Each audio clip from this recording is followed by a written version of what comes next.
Hi, my name is Nicola Jennings. I'm Director of Kolnagi Foundation. Welcome to Kolnagi Foundation Lates, talks with interesting people about new art exhibitions, publications and events in the UK and around the world.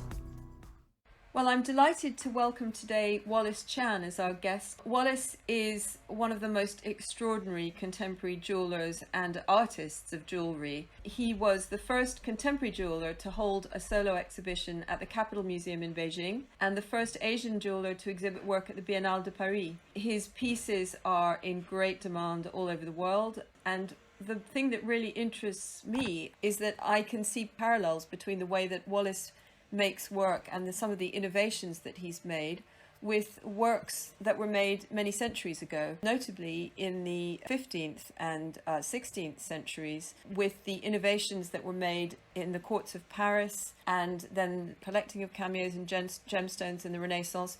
Wallace, one of your great innovations has been your porcelain technique. What drove you to develop it, and what does it enable you to do in your jewelry? Like all of my creations and innovations, personal and cultural memories have played a part. When I was 5 years old, I moved to Hong Kong with my parents and 3 siblings. The 6 of us stayed with my grandmother, uncles, and aunt.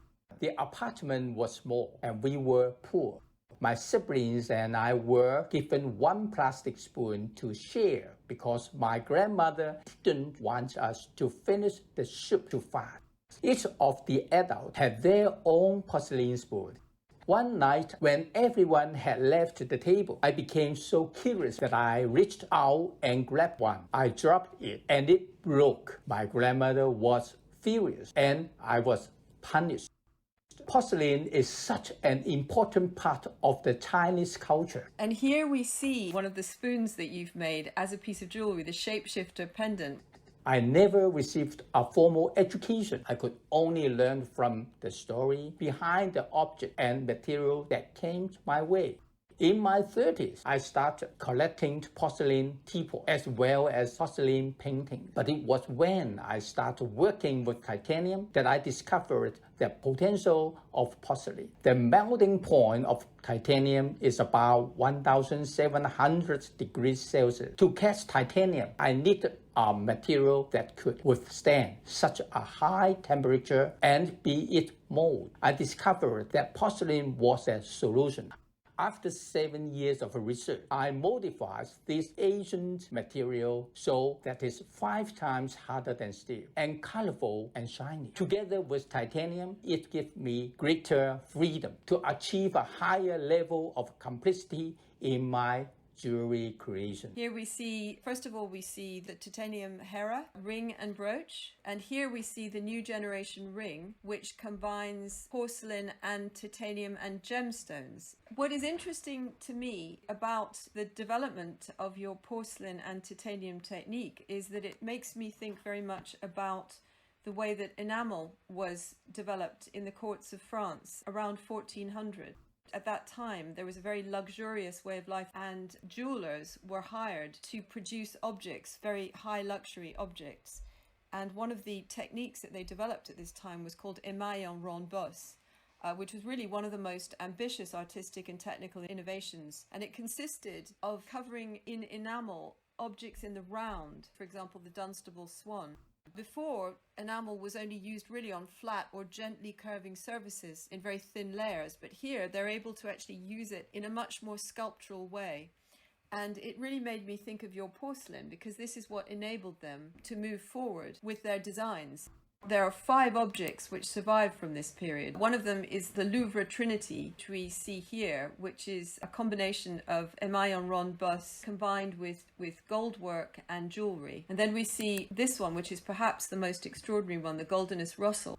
They managed to create new colours. So they made a colour called rouge clair, which was incredibly complex, but it was a sort of translucent red, which they used to great advantage in some of these compositions as well. But they're really extraordinary because they're like mini sculptures, but in precious metals and enamel. They were probably the most expensive objects produced at the time. In London, we have one called the Reliquary of the Holy Thorn, which is in the British Museum, produced for the Duke of Berry, who was the King's uncle. And in the back of the reliquary, there is a thorn from the Holy Cross, which is what also makes this such a precious object. So I thought it was interesting to compare these kinds of things with your work. And then there's another innovation which was called plique-à-jour, where basically they applied the enamel in cells similar to cloisonné, but with no backing. They took the backing away from the cells so that you could actually see through the enamel. It became transparent. And here we still an example where somebody's put a light inside this cup. This is called the Merode cup. It's now in the Victoria and Albert Museum in London.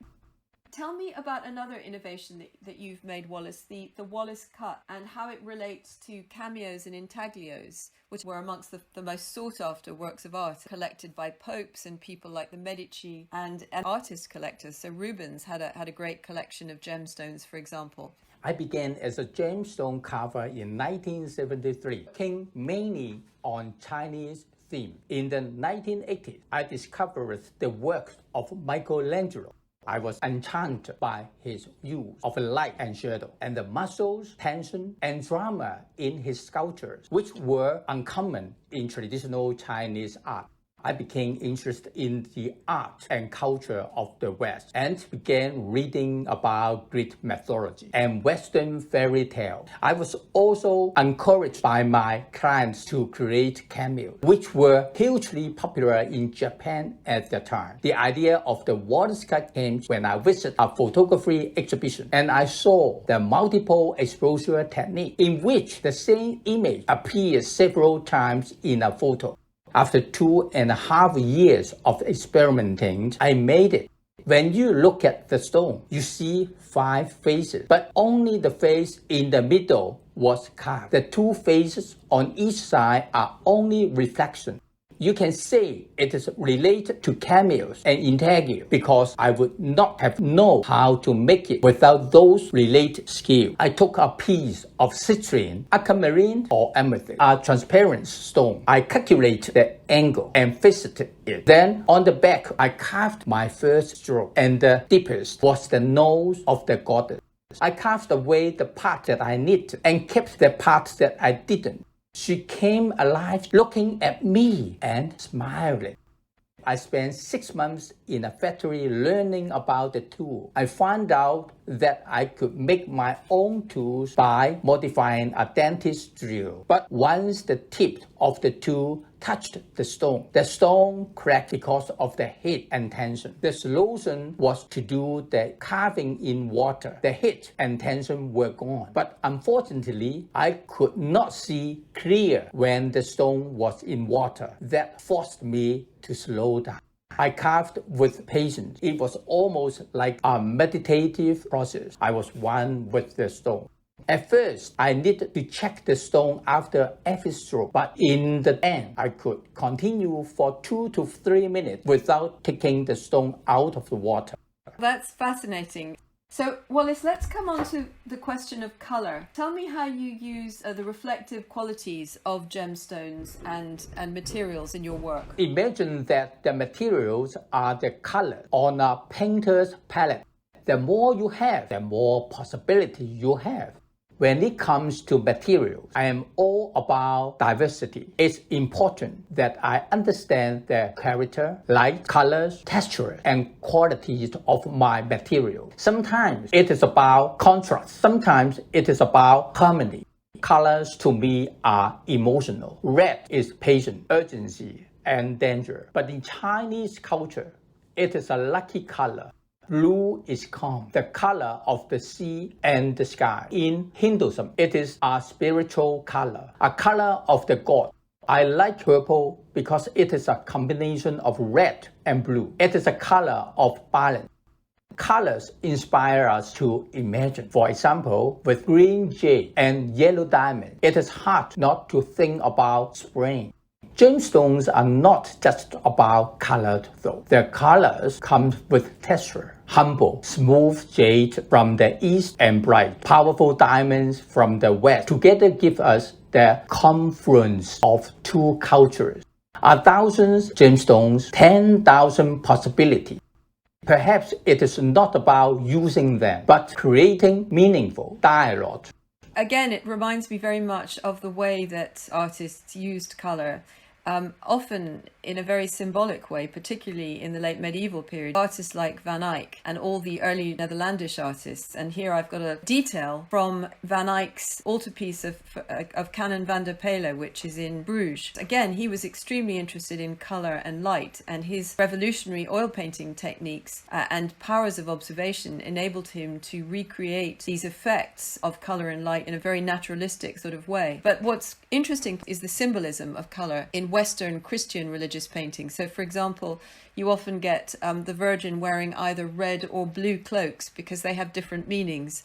And you have different kinds of angels who have different colours. So it's interesting to hear that you use your colours in relation to Buddhist and Eastern symbols of colour. And again, the textures, I think, again, this combination of textures, somebody like Van Eyck was using different kinds of brushstrokes to vary the textures that he was able to represent in a two-dimensional way. You obviously are working in 3 dimensions, but in quite a similar way, laying down colours one next to another to create these extraordinary contrasts. So I just wondered, Wallace, have you ever drawn inspiration from paintings or artwork? I always remember this one saying: we stand on the shoulders of giants. From Michelangelo and Van Gogh to Monet, Picasso, Dali, Giacometti, and more. I am always inspired by other artwork and the stories behind them. Not only paintings, but also sculptures, installations, and architecture. About 10 years ago, I created this bangle called Return of the King, which was inspired by the depictions of a phoenix in an ancient China's warring state period and Van Gogh's Starry Night. So, Wallace, a last question for you. Innovation and technology have played a huge part in your work. Will artists ever be replaced by technology? It is difficult for artists to be replaced by technology because we will always long for the human touch, and art is so much about humanity, and artwork is very often a subjective recollection of human experience. The great thing about technology is that it challenges us. It raises our awareness to what is possible, and it motivates us to innovate.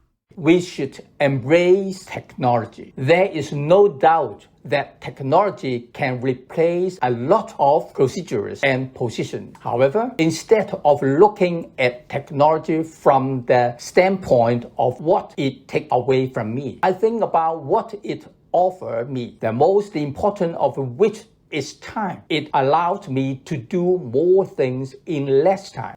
I also tend to look at what technology can and cannot do and focus on achieving what it cannot. Well, thank you so much for joining us today. I think people will be fascinated, and I think they will fall in love with your jewellery. We'd all like to have a piece. Perhaps that's not possible, but thank you very much. Lovely to speak to you. Bye-bye. Bye-bye. Thank you.